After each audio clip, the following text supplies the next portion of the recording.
What's up, everybody? I hope you're doing well.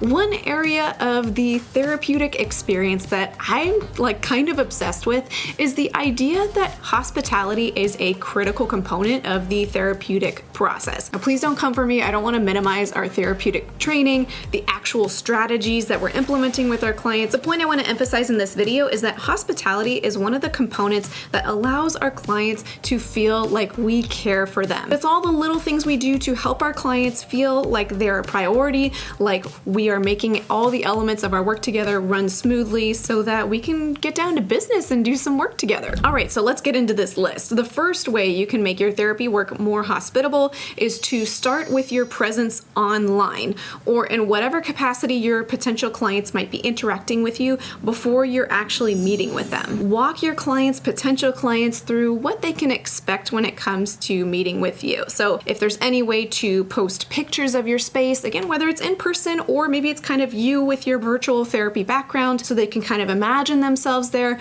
walk them through the process of, here's what it's like to book an appointment. First, you're going to do this, then you're going to do that, and then this third thing's going to happen, and then we'll meet. The second way you can emphasize hospitality in your work is to respond to messages, or if you're not responding to messages, have some way of communicating that to folks so that they know what to expect. Again, this seems like stating the obvious a little bit, but if you're not able to respond to messages, you're on leave or something, have an away message, have some information on your website or wherever to let people know that you're not responding. The third way you can emphasize hospitality is to keep on top of your schedule.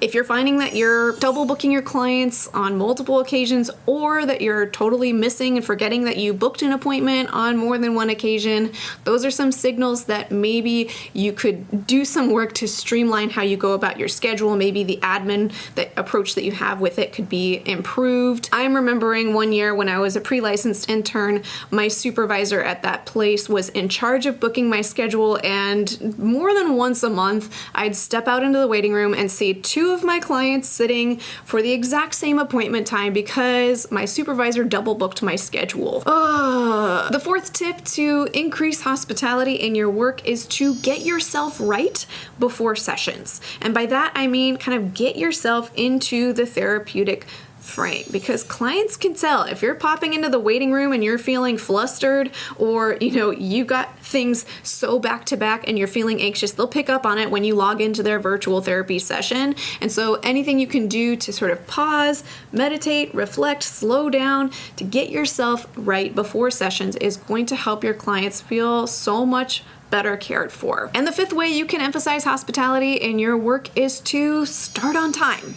Now, obviously, we all have our moments. I do have times where I start session a couple of minutes late, but if you're showing up late every single session and not just a little bit late, but a lot of bit late, then that is going to wear on the therapeutic relationship. So if that's an issue you're struggling with, then it's a good time to get some consult, support, and try to address that. The sixth way to increase hospitality in your work is to have a clean space. I know I said I'd be stating the obvious here, but the reason why I'm putting it here is because I've had multiple therapists along the way who've had extremely messy offices. This applies whether you're meeting in person or virtually. Now, virtually you have the fortunate advantage of you only need the area behind your body that's in frame to be clean, which I have done before where I shove everything on the other side and they're none the wiser. But I've seen therapists who've had stacks of books all over their desk and maybe client files, ? Who knows? And for me, I just get overwhelmed being in that space. It makes it much more difficult for me to have a positive experience in therapy. So if you're noticing your space is looking a little bit cluttered, it's a good idea to clean it up, even if all you're doing is shoving it in a closet or a drawer, because I do that all the time actually. And the next way to prioritize hospitality in your work is to hold confidentiality as sacred as possible. Take it to the nth degree when you can. Obviously, you need to be in a confidential space, but I know it's also not that uncommon to have kind of sounds bleeding in from outside. So if you can invest $10 in some weather stripping and surround it around your doorway or maybe your windows, maybe get one of those door sweeps if sound is leaking under your door, that is money very well spent, and it's not that much money. Also, don't forget to be mindful of your windows. Can anyone see into your space? And if so, make sure you address that. The next tip is to make your space comfortable and hospitable for your population. For example, does your space need to be wheelchair accessible, or do you have gender affirming restrooms? Do you have toys in the waiting room if you work with kids? Anything that's relevant to your specific population, try to do what you can to make your waiting room and your space in general as comfortable as possible for them. And of course, the same can be said for your virtual practice as well.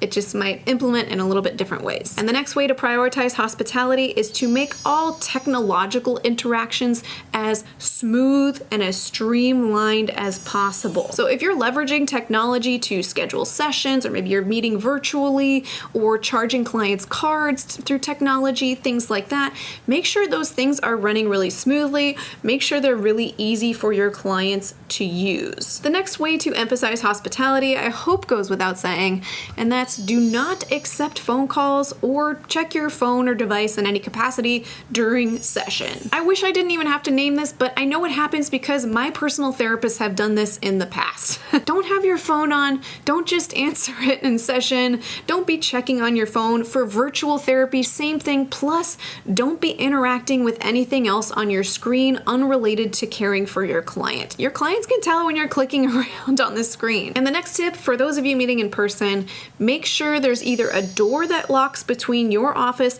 and the outside world, or a receptionist available in the waiting room. I had to learn this lesson the hard way. Again, as an intern, there was no locked door between me and the outside world and no receptionist. I was the only therapist in the office on a particular day and found out that somebody had entered the suite and started yelling down the hallway. So my client and I were in a nightmare situation where we had to lock the door from the inside of the office and cross our fingers that this person would leave eventually. It was a mess. And the next tip is kind of a bonus tip, but that's to find a few elements that are uniquely you to include in your therapy work in order to emphasize hospitality. You have to get your creative juices flowing to know what's uniquely you. But for example, I really like offering a cup of coffee to my clients, primarily because I would love it if I had a therapist that offered me a cup of coffee at the beginning of the session. I also really enjoy having some of my own handmade items in the office. I have this sensation that maybe that kind of love and care of the handmade object sort of comes through in the space. I don't know if that's true or not, but